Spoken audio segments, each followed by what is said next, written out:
2 weeks off. Oh, that's for young age. So kids that need extra help go that first week. Okay. Or just half a day. And then the second week is no. We had 2 days, like Friday and Monday, and then Monday and Monday. So I wonder if maybe I just choose something. That's awful. I need to get that. No breaks. Yeah, so I don't think I'm glad I don't fall right. Sometimes I do. And I'll say,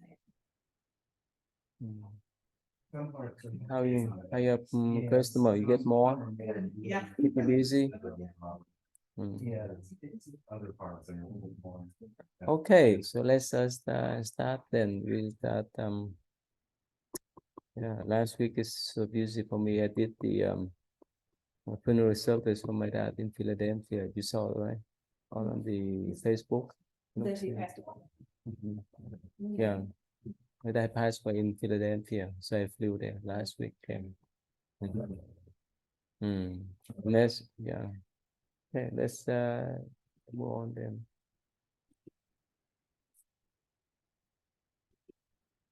So let's see,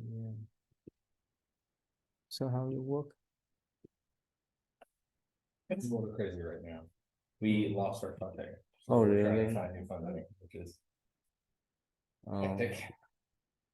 But with AI, it's so much faster than it used to be. Let's see. so they keep you out now or what? We have enough funding to last till August of next year, so next we've got a ramp to try to get funding to do another channel. Okay. Let's see here.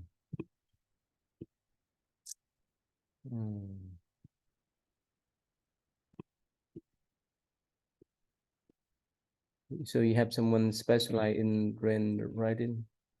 Yeah, we have a whole team. Oh, really? That's- Wow, that's- that's nice. It's for IUS? No, for Purdue, because that's where I'm at is Purdue University. Oh, Purdue. Yeah, definitely they have the strong base. Okay. No problem. You just turn it over to somebody and they take it. Yeah. Okay, let's start with Sam, please. Sam, can you see Sam? Pilgrims, Yeah, please. pilgrims supported the temple in many ways. The wealthy endowed monasteries or set up images and subsidiary shrines, while more humble visitors left mass-produced votive plaques. Monks and pilgrims also erected small stupas in the temple precinct. Many of these seem to have contained the ashes of Buddhists who had died at Bodh Gaya. Okay, stop there. Yeah. We're just talking about how, the pilgrims who could afford it, made nice fancy donations. And the people who couldn't afford it made simpler donations. And other people left their ashes there if they died on pilgrimage. You know, some company in Europe, they made diamond from ashes, you know that? It condensed, right? They use some kind of high pressure or burn in high.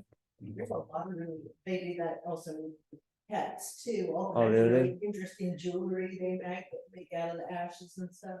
Oh, okay. Paintings, you can get paintings too done. They mix it in with the paint. Too small, it's okay with you. A little bit bigger would be.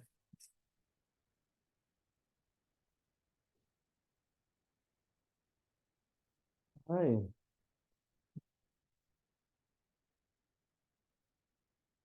Yeah. How you been? It's been for a while, please. It's been a while. It stands at the center of what is known as the Bodhi Vata. The place is the supreme knowledge. The Buddhist seat under the tree is known as Vajrasana, or diamond throne. In Mahayana, the Vajra, or the diamond thunderbolt, is emblematic of the indestructible nature of absolute emptiness. The Vajrasana is therefore a place of spiritual power, for it marks the spot where the Buddha transformed the abstract concept of wisdom and emptiness into reality. Nathan, can you hear them? Oh, yeah, please. So the name of the tree, the big tree, is called the Mahaman, or the Bodhimanda. Vajrasana would be, the thunderbolt or diamond thunderbolt throne is where he sat, and Vajrasana. Therefore, like if you go, it has special spiritual powers or spiritual. So in the Lotus Sutra, it say that for the Buddhists, whether the monastics or lay people, so there's three things that we need to remember, that we need to enter the house of the Buddha or the temple of the Buddha. The first one. The second one is to wear the sash or the robe of the Buddha. The third is to sit on the throne of the Buddha. So it's a symbolic way to explain that. You heard about this? Never? It sounds familiar, but I'm not familiar enough about to talk about it. Yeah, so enter the temple of the Buddha is mean the temple or the house of compassion. Where the Buddha robe or sash the patient, and sit on the throne of the Buddha, that means the non-attachment or detachment. This is what they call emptiness then. Yeah. So in Buddhist view, it's all symbolic ways we can recognize the mudra, you know, the mudra, right? Yeah. So that's related to here. Absolute emptiness. You know what's mean absolute emptiness? The substrate of which all phenomena arises. Interconnection with other, no single entity. That's what it's about. Nathan, do you follow Nathan? Yeah, thank you. Let's see here.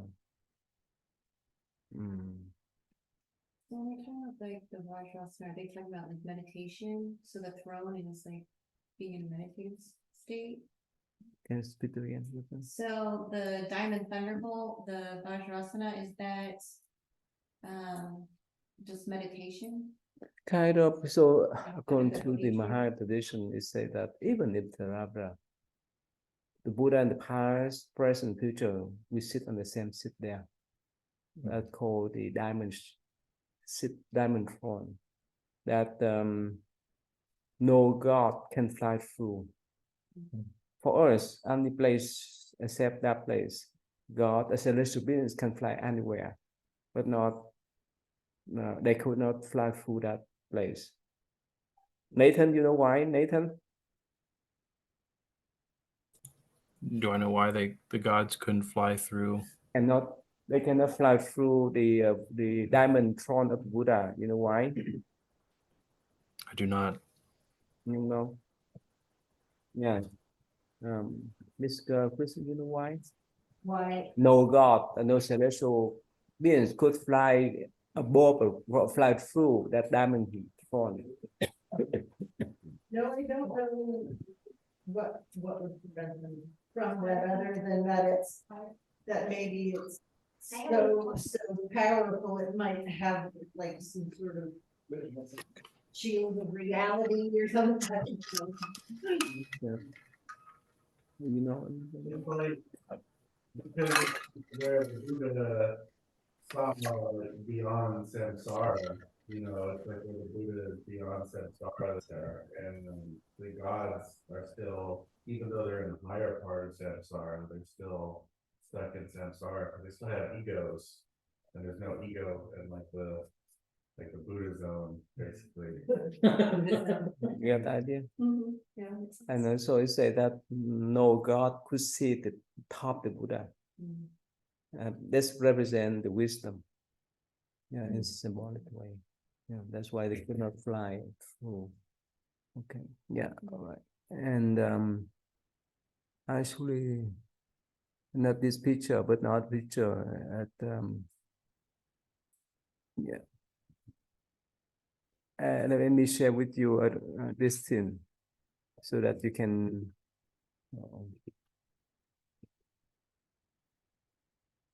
Mm.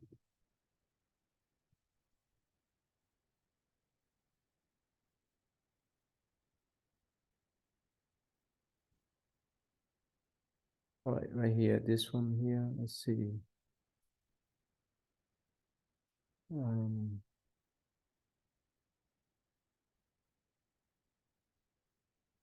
Let them show here. Oh, okay. Let's see this one here.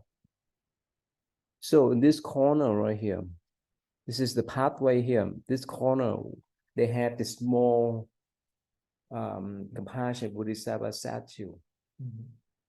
They say that let's say if you stand at that, I mean, in front of that statue, and you look straight to the wall, all your wishes will be fulfilled. That's people believe. Did you try? No, it's not easy to walk straight. Close eye. I mean, when you close eye, that's what I'm talking about. Yeah. So if according to the Buddhist belief, so whoever went there, especially at this corner, right, this corner here, this is just the statue is like outside. The advocacy about the compassion Bodhisattva. So whichever wish you may have, and after that you turn around, close eye, and you walk straight. If you walk straight to the wall, yes, oh, your wishes will be fulfilled. Otherwise, it's not easy. Yeah, not easy. Well, that's what seeing eye dogs, people the blind people that use seeing eye dogs, their predominant job is to keep them walking straight, because when you're blind, you don't have any, so you don't Especially trust after them. the turn in the circle. So yeah, that's their predominant task is walking straight. They get wish. Which statue is it? You said That's the with- compassion with Bodhisattva. all the arms? No, there's only one arm. Just It's like one the yin? front, one yin, or one arm. This is outside. Okay. That's the outside. Yeah. Okay. So yeah, go ahead. Tell me, please. Buddhist ethics. Fundamental to Buddhist teaching is the notion of intentional action, karma, and its consequences. These have future consequences for the doer, primarily because of the mental and emotional conditions that motivate them. If one is ignorant about the true nature of reality and driven by desire and attachment, then one's actions will necessarily reflect those conditions. Okay. So it's just talking about karma, how it comes back to you, by whatever your motivation is. So if everyone recognize the law of karma, right, they would not do any kind of fighting or kind of war, right, kind of killing, right. That's what happened in Israel, in UK now. Okay. Ethan, can you read this pretty long, Ethan? Ethan, can you hear? Me? Sorry. Hey, Nathan, sorry. Yeah, myself. Go ahead, Nathan. While Buddhist teaching includes many rules and prohibitions, for example, the 5 precepts that define the basic lay Buddhist ethic and the pratimoksha, this moral discipline is consistently linked, at least ideally, with the cultivation of mental discipline and understanding. The question of vegetarianism provides an interesting case in point. Vegetarianism is highly valued in many Buddhist societies because of the first precept, which prohibits the taking of any life. In spite of this ideal, however, most Buddhists customarily eat meat or fish, although a vegetarian diet may be adopted on days of special observance. Theravada Buddhist monastic codes do not prohibit members of the Sangha from eating meat. Monks and nuns are instructed to avoid eating the meat of animals specifically slaughtered for them, but they are generally exhorted to eat dispassionately whatever food they receive. Here, the ideal of overcoming desire and attachment has priority over avoiding the ingestion of meat. Mm. So it's talking about the ways that different Buddhist groups interpret and order, like the importance of certain things. So, like they're saying, some people see it more important to be detached and then to follow rules, be attached to the rules, I guess you could say, and others don't. So Sam, from that time on, only one incident, right, Sam? Hmm? Only one incident, right? The children did the noodles, only one, right? Oh, yeah. Only one time, right? Was that the baby though, Aaron? Yeah, Mhm. yeah, I remember that. Mm. Yeah. So Well, I mean, some of those, the monks that live way up north though, I mean, I can't imagine you have a choice to be vegetarian when you're living up in the mountains with lots of snow and. that's what happened with the Ben monk You know, now. there would be no way to sustain yourself if you're like, I can't eat meat, you probably. You've been there, right? You've been there, right? You seen they consume the food up there. Mhm. Yeah, they still eat meat then. Yeah. And when they went there, they have the tradition that a meal without meat is a tasteless one. That's what They get used of that. They get used of that already. Even there's plenty of vegetable around there. I mean, in the market, they get used of that. Yeah. So Nathan, have you traveled around Taiwan? Have you seen any Theravada temple that consume meat? I don't really think I saw any Theravada temples in Taiwan. Most everywhere I went was vegetarian. There was one Buddhist bookshop that I would go to, and the owner followed Tibetan Buddhism, and he ate Oh, really? meat. Is it layman, right? Hmm? Is it layman or the monk? Late. Yeah. Oh, there's no problem then. Okay, there's more. Yeah, please, Josh. Although the principle of karma provides the fundamental Buddhist rationale for deeming some acts skillful and others unskillful in terms of their effects on one's progress along the middle path. Karma has its limits as a guide to ideal behavior. In Buddhist terms, it's because we believe, at least unconsciously, that we have an enduring self and we form desires and attachments, even for good things, such as attaining nirvana. Since Buddhas, Arhats, and very advanced bodhisattvas have fully realized the truth of non-self and the emptiness of the dharmas, they do not act with intention in the conventional sense, and consequently have stopped accumulating karmic consequences that lead to rebirth. When placed in this context, some actions appear to violate conventional Buddhist moral teachings may be valued positively if they are motivated by compassion for others and are grounded in a deeper realization of the Dharma. That last sentence is interesting. When business context, some actions that appear to violate conventional Buddhist moral teachings may be valued positively. So because they're not making a karmic attachment to it. Interesting. This reminds me of the whole conversation we've had about dependent origination and like the different consciousnesses and how that cycle works. So that's interesting. That's what we talk about the bodhicitta, right? To have the mind of awakening, enlightenment. This has been the least thing we need to do is to stay away from bad karma. That's all. Bad action, bad thought, and so forth. And so that's why it is for us. Whenever we have intention to do anything, we have to have a good intention, loving kindness, and so forth.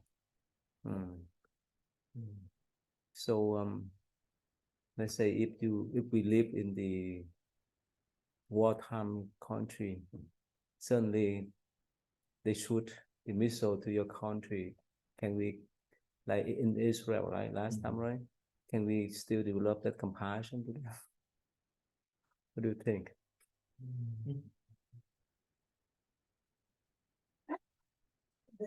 That says they do not act with intention. And right intention is part of the eightfold path. So if you haven't, like, I don't understand like how that's part of the prescription. Right, eightfold path is the prescription to alleviate yourself, and then some monks are like, I think I'm gonna skip this one and do no intention. Well, it says intention in the conventional sense. Yes.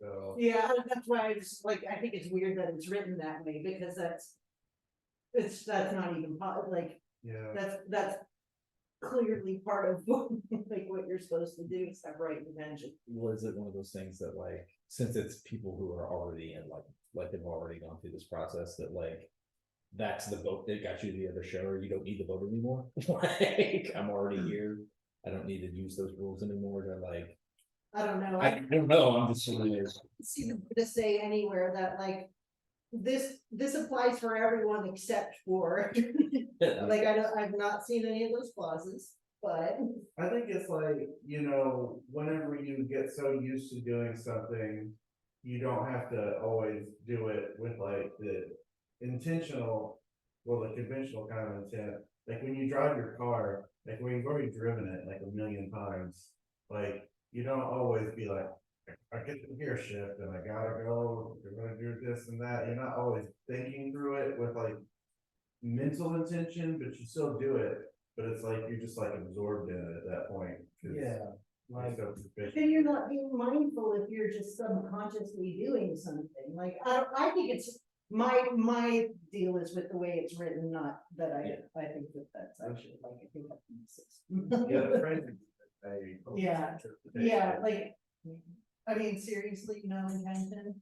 And that's what you're supposed to have, right intention. Everything you do, you're supposed to be mindful to like, no, I know what I'm doing, I know why I'm doing, those are all parts of things of being mindful, so. Yeah, anyways, I think it's just. yeah. And so that's why what the Sixth Patriarch, the Zen, the Sixth Patriarch, in the Zen tradition, when he said that if our mind are pure, we don't need to keep the precept. Excuse me, it makes sense. yeah, Because our mind still have a lot of fluctuation up and down, anger and so forth. That's why we need to keep the precept. But for someone have a pure mind, they don't need that because they're all pure. isn't that, yeah, the point of, the pure mind is to reach this point of no mind, where I am. And that is all, right? There are no other multi-minds and thoughts and precepts guiding, because you're in a state of no mind always. Yeah.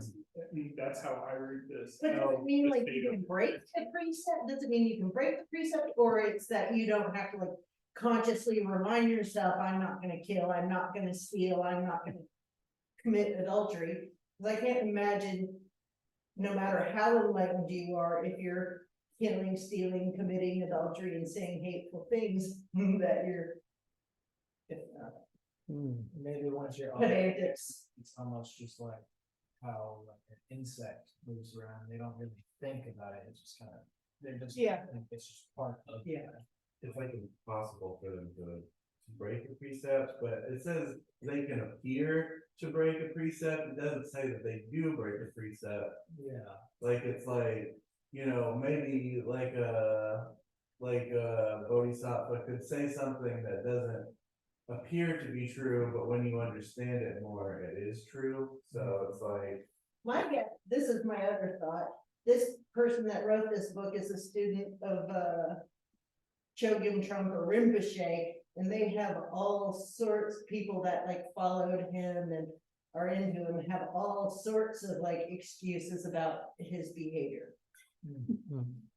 This is it's one way, but no, one more time, it's like the pure water, right? No matter what we check it, it's the Yeah. pure water. That is what this means. So when am I pure? This we don't have any intention to harm others, ourselves. Then, yeah. Okay, let's move back here. This one here. Okay. oh, I was gonna, you mentioned like the conflict, like if somebody attacks where you live, you still have compassion. Yeah. I'd say definitely, yeah. I mean, you have to try, I guess, sometimes it's harder than other times. Right, because violence and begets more violence, Yeah, so you can't respond to it with more violence if you just, then they'll retaliate for your retaliation. Well, what's more is how we're located. There's no, you're all gonna be there together. So close. And also on the top that if we don't grade the killing karma in the past and now, we would not involve in that. But if we get involved in that in one way or another, we get stuck sooner or later in that way then. Okay, so have you seen this one before, this statue? You seen this? oh, yeah, Jizo, they call him. Zero. That's mean, yeah. Yeah, The Bodhisattva Garba is a popular figure in Japan where he is known as Jizo Bosatsu. Jizo helps those in need of guidance in determining where they should be going. Thus, we have a long association with children and travelers. But he also assists with the recently deceased, who are confused in the state between death and rebirth. He is the Bodhisattva of choice when children die. A more recent phenomenon is the role that Jizo plays to assuage the psychological pain for parents of stillborn babies, dead infants, and aborted fetuses. With the Bodhisattva Avalokiteshvara Canon Bosatsu in Japan, Jizo is prominent in a new genre of ritual known as the Yuko Fuyo, where offerings are made and sutras chanted to send aid to a dead child, Mizuko or water child. Jizo is a popular choice for this rite, not only because of his traditional role as a protector of good children, but also for the reason that his shaven head evokes a child's appearance. Yeah, it's nice. It's comforting. you design Mitham, right? The Earth Store Bodhisattva, right? Yes. What's the first impression when you read this? It's horrible scene or what? Part of it, yeah, yeah. You read this before? No. No. How? Well, I mean, one chapter is the name of the hells, the ghosts, and I mean, it goes from, it tells you the bad and the good, you know, so you have a chapter of the Buddha names, and then you're going, you know, to the names of the hell. And then just, I guess, the explanation, if you read it and like listen to the words, I would rather read it and know it before somebody passed away than have somebody passed away, and then, you know, it might not be very comforting at that point in the beginning. But it's nice because it gives you kind of an understanding and what to do. It's kind of to know what to do. You know, what's special about this Bodhisattva? Oh, he has the vow to guide all the lost souls, like the ones in hells, until well, they say I've heard him the great vow is until all the hells are empty. But I've also heard that it's just until Maitreya. Which is it? No. It's until all the hells are empty. Okay, that's what I thought. I might be mixing up another one. Nathan? Yeah, I've also read that sutra. Nathan, are you familiar with this Disan Bodhisattva? I guess so. Yeah. Have you read? Probably you have read the whole sutra before, right? His sutra, I don't think so. No. I'm familiar with him though, not having read the entire Sutra. I actually started reading it a couple weeks ago. How is that? Um, it's good so far. It's a. Mm, I still need to finish it though. mhm.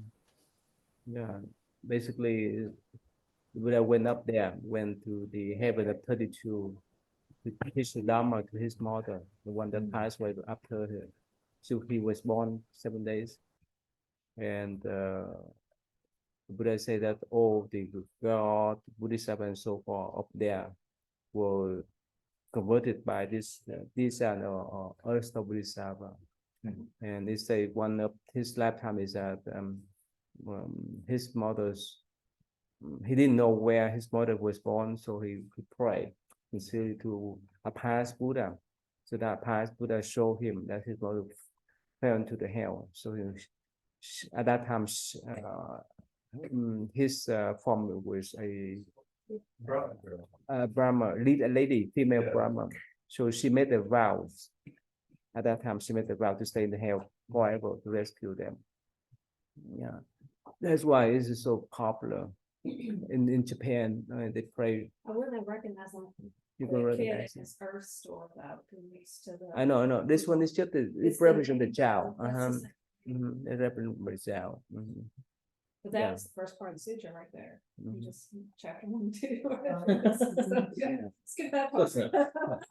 In Japan, you also bring it with a accent sometimes. And that statue you get in. I think that's just like a cute thing.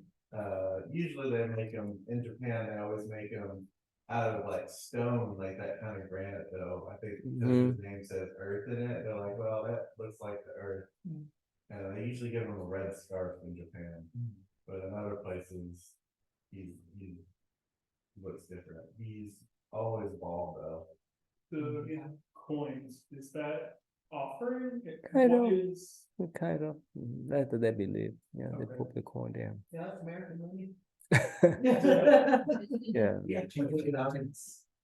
the art museum at the university I went to had a Jizo and a large bronze Buddha, and they would get so mad at students coming in and leaving coins on the Buddha or on the pedestal of the Buddha or the windowsill. Where is that? Muncie, Ball State University. Oh, Ball State. Oh, they have that. Yeah, they had it in the art museum. Oh, and okay. it was this is the And some sidetrack. people threw the coins there. Yeah, they would place it, Oh. gentle and have reverence. I'd watched several people, because I would draw them or see them even step back, do the claps and bow and stuff and like leave, but there's a real separation between the art museum, right? It's an object of value, right? Static art history, where there was a population at the university that saw it as a living object, right? It's something to interact with, something to be revered and interacted with, and like, Mhm. Yeah, when you go to Vietnam or China, especially big temple, if like Bodhisattva, especially Arhat statue, you may see that people put the money. It's not much, but they put the money on the stand on the body of those Arhat body or statue. Yeah, that's just the faith. yeah. Who takes the money? Huh? Where does the money go? Who takes the money? Yeah, probably some of the one that take care of the temple may pick them up. Like It's just when like they chance. It's just like chance. The 1 cent, 2 cent. I mean the US dollar here. Oh, like It's that. not So much. I've seen them do that at the Tibetan temple. Oh, you saw I that? really like it. I think it's cool that they give it to, because you're giving it to a particular Buddha Bodhisattva, for with intent. I like it. And if you go to Thailand, there's a way that they will buy the gold leaf paper, and so they patch on the Buddha statue. Yeah, you can watch it online. Yeah. And that's just to show the devotion then. Basically. Well, no example of selflessness is that provided by Prince the Sanka, Yeah. the Buddha's last human rebirth before his life as Siddhartha Gautama. Got one. And the subject of a highly popular Buddhist story. Vestara was famous for his generosity, which was most dramatically illustrated when he gave away his children to the Brahmiyas Brahmin Jajaka while their mother was away gathering food. The tale lends itself to multiple readings. It may, for example, resonate one way for women who can identify with the mother's anguish when she learns that her children have gone, and another way for Buddhist monks who have renounced the familia, and social obligations. The story clearly highlights the exceptional charity of the future Buddha's actions rather than its value as an ethical precedent. What is fundamental is not so much the deed itself as the intentionality behind it. The moral value of the action centers not on the consequences, but on the detachment and selfless mental state of the donor who is willing to part with everything, no matter how dear. That's Gonna- messed up. Gonna That is make- Well, we know how you read it. Mhm. That is, put in the context of the past, not now. Yeah. I think so, if I was in the past and, I was married to Josh and he gave away our children. Well, if we were children now, I'd be all right. But we were children. I was like, I don't know where you're going with this. Well, What was so grotesque about this? What's that? It says he's grotesque, what was so grotesque? The Brahmin. Brahman name? What's meaning? no, it says that he gave away his What children. made him gross? What made him? It says grotesque, yeah, why, what was so, Ugly. what was so gnarly about What's that? Jujaka, Mm. it? Yeah, asking about him. it said, it refers to him as grotesque Brahmin, why? Why is he Disgusting. awful? Why is Jujaka so awful? You mean that the initial or what? No, that's what they called him. They describe him as grotesque, like terrible. He's a terrible person. Why is the Brahmin so terrible? The Brahman? Yeah, I don't know what Probably the story. The story. Some this Brahman he like. Actually, the background of this story is that this Brahman he want to take advantage on him. So he want to take his children away so that his children can serve him. That's what it's about. Yeah. Yeah. The kids look happy at least. Yeah. They're like, okay. So the idea is right. The idea is to let go of everything. That's don't take the face value of the story. Get the idea there. It's not. It says his physical traits, his physical appearance, his character traits, his behavior intentions were viewed as undesirable and morally questionable. And then it also says that it's symbolism, the portrayal of Jujaka as grotesque might also be symbolic to symbolize spiritual corruption and the dangers of unchecked desires. You let go of everything. Yeah. Okay. Jerry, please.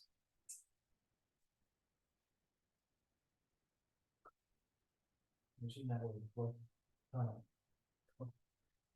Corollary. Corollary was a It means that corollary to the emphasis on overcoming the illusion of self, and in Mahayana circles on gaining insight into the emptiness of the dharmas is the notion of the interdependence of all things. This is connected to the ideal of compassion, all beings, and also the positive valuation of the natural world, characterizes some forms of Buddhism. seen in this life, any mundane activity can be deeply imbued with spiritual significance. While the That's okay. Let's stop there.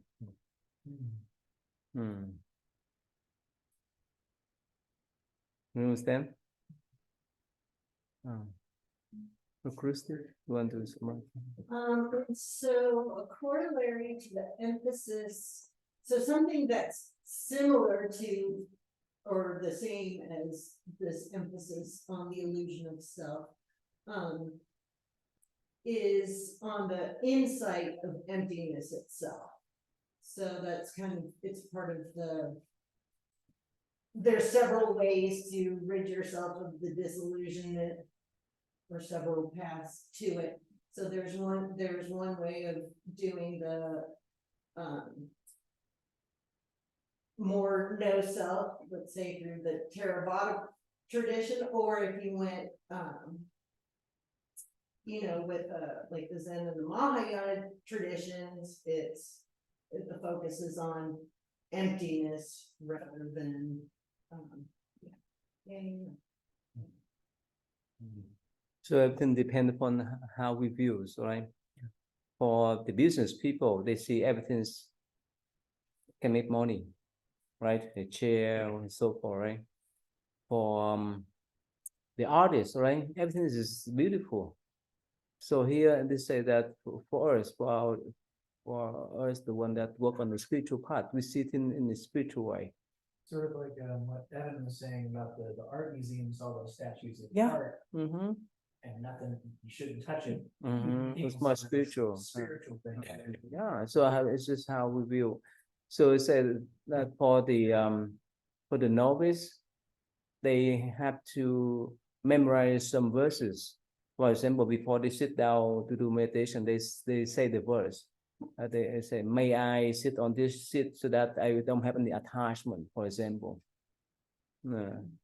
So remind them to work on the spiritual path to live with the spiritual life. You understand that? I don't understand why they asked that question.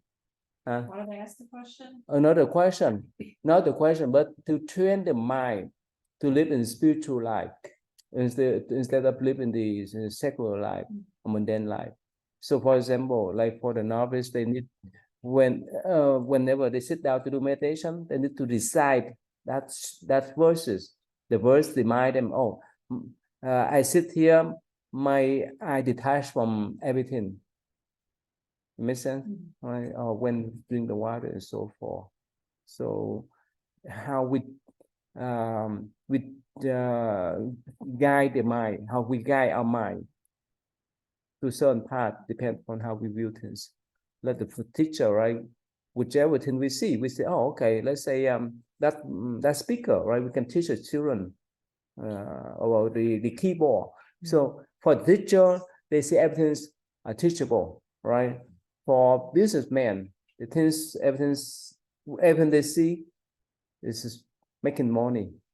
Makes sense, right? For politicians, whoever come to see them, they see that they would have that type of encouragement for them to work on politics. So for us, the one who work on the spiritual path, in this sense, whichever thing we see, whichever thing we interact, to keep our mind on that path. It's like I know for myself, there's this opportunity to walk down the sidewalk, right? Most people are like, I'm getting from point A to point B. Just because I spend so much time doing it, oh, this is a time I can do some walking meditation. Yeah, this is the same way. So you can take the most normal getting from point A to point B, that can just you walk talk, or if you're a spiritual person, like, oh, here's my opportunity for. Yeah, like you are the mothers, your parents, or whenever you take the children out, whether the park or people's house, you can see, oh, this is the place for them to play, because in your mind you still you always care for your children. Makes sense? To find some place, some way, to make fun for them, to have fun for them. So that's why whichever thing we view, especially in this view, we have to develop that type of spiritual view. Yeah. Sam, please, yeah. While it's not difficult to sketch in broad strokes some of the basic teachings that inform Buddhist ethical reflection, it is impossible to generalize on this basis about the actual behavior of Buddhists or to predict what any society influenced by Buddhist teachings might legislate. It does seem likely, however, that Buddhist ethical discourses will become increasingly globalized and that the growing influence of quote-unquote engaged Buddhists committed to the transformation of society in accordance with Buddhist values will play an important role in shaping the future of Buddhist ethics.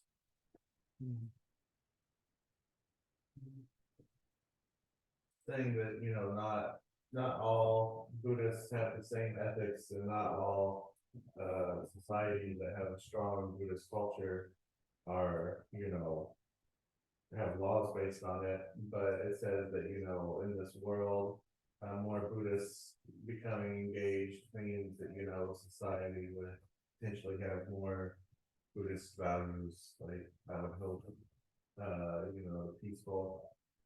You know, is the term engaged Buddhism, you know what it means? I think I've heard that that's the Thich Nhat Hanh was involved in that. But in general, you know what it means? It means, you know, instead of like, you know, some monks who just go away from the world, it's like the monks who like involve and try to do more to help people. The after school, Yeah. right? After school program, right? Yeah, we engage in secular life to help the young children, right? The children to learn after school and do meditation and learn some story there instead of going back home to play games. There's some Zen center in New York. They open the shelter for the homeless people, and some center in San Francisco they open that type of hospice center for people. So that's just what we call engage, get involved in the society. That's what the system. There's a Zen nun that I follow on Facebook. She drives around in a bus and of course engages with, helps engage with homeless people and stuff like that. So her bus is like a traveling temple, and so she teaches them how to. Where's that in New York? She travels all over. Oh, Yeah. okay, that's nice. So Sam, you talk with Miss Trump, right, to help out for homeless, right? Yeah, we've been talking about it. I guess in between Thanksgiving and Christmas, I think is when we were gonna go. Yeah, we will do monthly. We do monthly here in Houston. We do every month. So here, we may receive the food and anything, and we go down downtown Louisville to give the homeless people. Yeah, this is what people engage. We get engaged. We help out others. Yeah. Instead of stay in the wood. And it's pretty rare. It's pretty rare in Theravada tradition. It is in Thailand. You will not see that. You will not see the school in.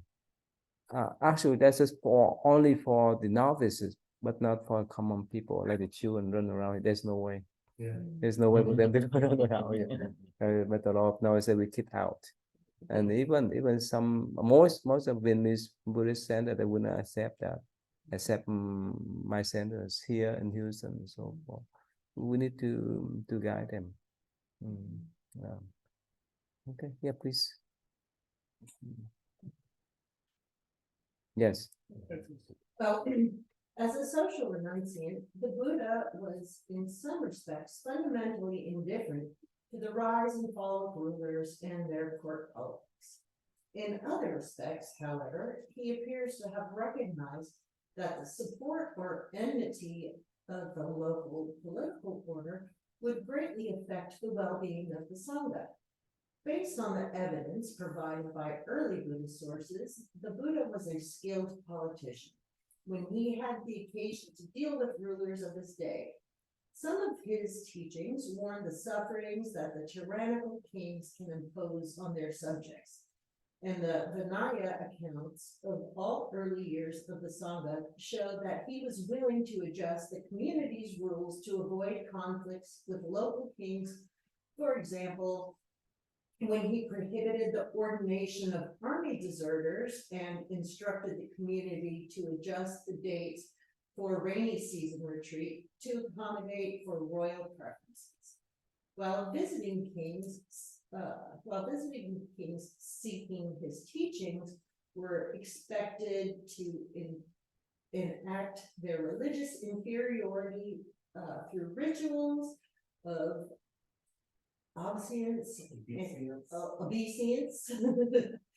obeisance.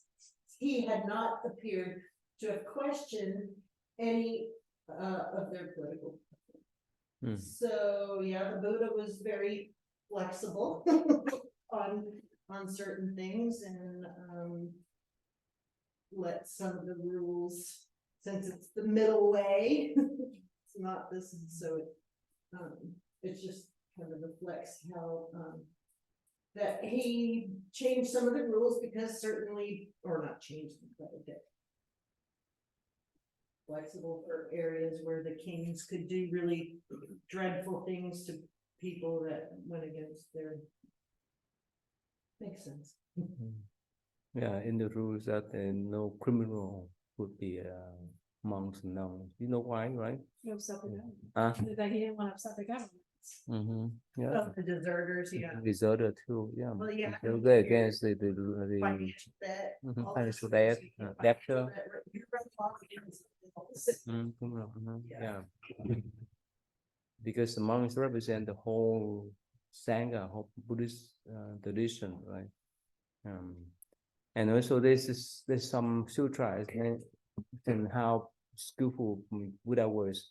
So one minister, he was sent by a king to ask Buddha advice whether that king could send the army to invade the neighbor country or not.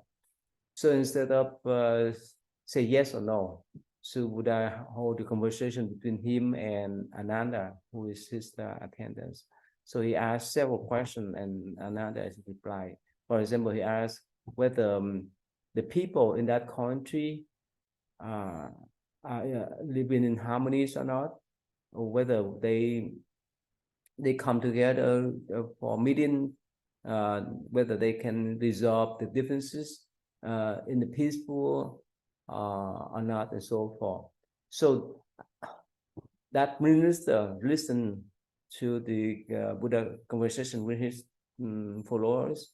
So he decided that, well, I will report to my king and I will advise him not to invade that country. You understand that? So instead of replying directly to that minister, so the Buddha had a conversation so that he would not get involved in those type of fighting, those kind of conflicts. So that's just one of his skillful way. It's just like if someone, I mean that if two person have some kind of argument, right? So it's not easy for us to stop them, right? So it's in some way we find some way that to stop the fighting, stop the conflict in a skillful way.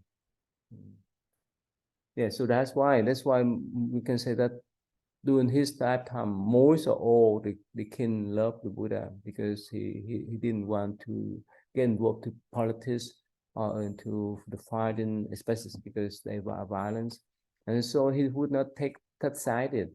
So that's why after he died, passed away, right? 18 fought for his relative because they respect him so much. Nathan, you follow Nathan? Oh, okay. This one we study for long, right? Yeah. Oh, Yeah. Okay. Tammy, you can. One of the most interesting early Buddhist texts from outside the canon of Buddhist scriptures is the Milinda Lion. Questions of Menander, which survives in Pali and Chinese versions. The text records a series of dialogues between King Menander and a Buddhist monk called Nagasena. Menander lived in the 2nd century BCE and ruled one of the Indo-Greek kingdoms that had arisen in the wake of the conquest of Alexander the Great 2 centuries earlier. Nagasena traveled to Menander's kingdom, which lay in what is now Afghanistan and northern Pakistan. And the king interrogated him on various doctrinal issues by presenting him with a series of dilemmas based on quotations from Buddhist scriptures. Nagasena's answers skillfully demonstrated the coherence and persuasiveness of the Buddhist teaching. Sometimes you read this, we learned in the before, right? That was the Obvious. book before this one. Yeah, before this one. You know that? No, I only was here for the beginning. Ah, This one. yeah, because it's more, this book is, this sutra is more in conservative way, that's why we change. So this book is it cover overall, right? Overall idea of Buddhism, right? So that's what this king, the Greek king, he became Buddhist king. So he had conversation with the Nagasena, that's considered as the holy monk. So they talk, they discuss several topics in Buddhism. Yeah. You call the Theravada. Yeah, they have. Yeah. Okay. Yeah, Nathan, can you finish the next paragraph, please, Nathan? The resulting text sheds light on a number of doctrinal issues of early Buddhism, such as the extent of the Buddha's omniscience, the character of nirvana, and the nature and experience of arhats, enlightened followers of the Buddha. At the conclusion of the text, it is said that Menander abdicated in favor of his son to become a Buddhist monk and later attained nirvana.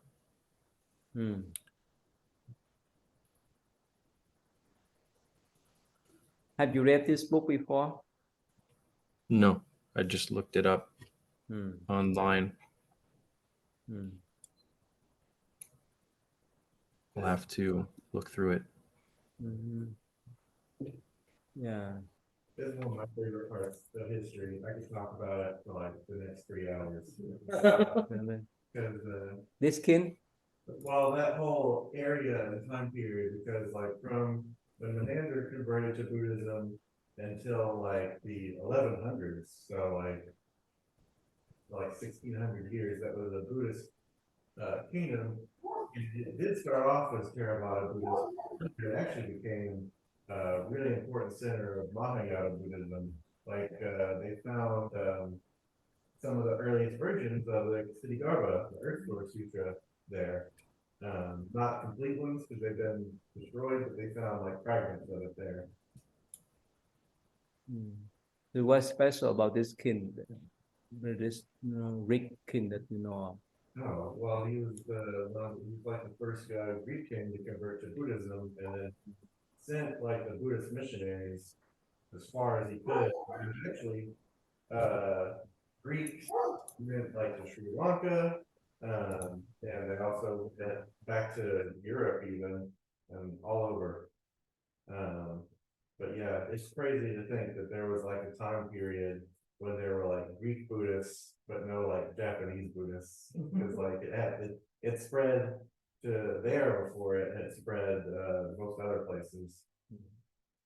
Especially the statue, right? Yeah. It's that the Buddha statue. Oh yeah, that's when first really started making a bunch of Buddha statues, because before they mostly just used like symbols, but it was in the Indo-Greek kingdoms that they started making the Buddha statues, and you can tell like some of the oldest ones, they call it like Ionian pleating. It's like a certain type of wrinkle in the robes that's like in the art style in Greece. Yeah, and there's actually really old art where like Hercules was like in like the entourage of like the Buddha. It's like one of the people like paying homage to him. Here, here's those see the Greek great the Buddha statue, right? Like Greco Buddhist art here. It's quite different than Indian one, right? Ancient Greek. That because of that influence, right, from the Greek king who was Buddhist there. I have it on my phone somewhere, I have to dig for it, I think I showed it to Jared and Gal before. There's actually like gold coins that have the Buddha on it, and it says Buddha in Greek letters. Yeah.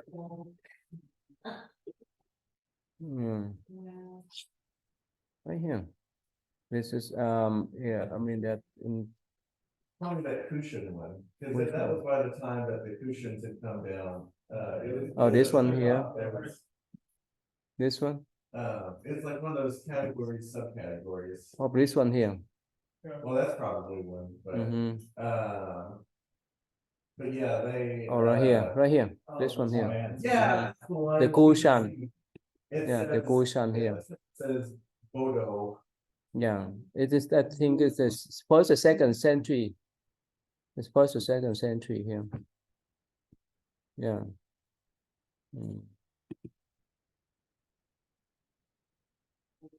And they've even found ancient Buddha statues all the way in Egypt because it spread all the way to Roman Egypt. That was something that they just found like last year. I kind of don't know what last year is anymore. Sometime between 2019 and now, they found a statue of the Buddha and like After the before. Yeah. World's longest year. Yeah. Okay, so it's time up. So okay, it's time. Thank you. Thank you. Thank you, Nathan.